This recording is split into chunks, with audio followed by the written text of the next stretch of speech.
কালকে আমরা একটু নবান্নের প্রসাদ গ্রহণ করব। তার জন্যই নবান্নের জন্য সব কিছু জোগাড় চলছে। প্রথমে দুধটাকে বসিয়ে দিয়েছিলাম গরম করতে, তারপরে কিন্তু সেটাকে নিয়ে চাঁচি বানিয়ে নিলাম। কেননা নবান্নে তো চাঁচি ভীষণ প্রয়োজন হয়, চাঁচি দিয়ে নবান্নের চাল গুলতে হয়, চিড়ে খেতে হয়, সব কিছু। তো সেদিকে কিন্তু আমারও সব কিছু জোগাড় চলছে। তারপরে কিন্তু শাশুড়ি মা এদিকে নারকেলের মিষ্টি বানাচ্ছে, মানে নারকেলের নাড়ু আর কি।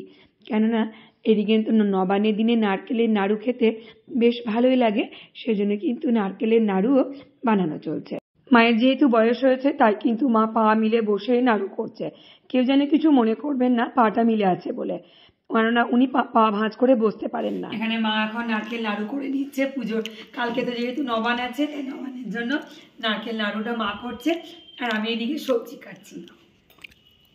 আর নবান্নের দিনে নারকেল নাড়ু খেতে ভালোই লাগে, সেজন্য।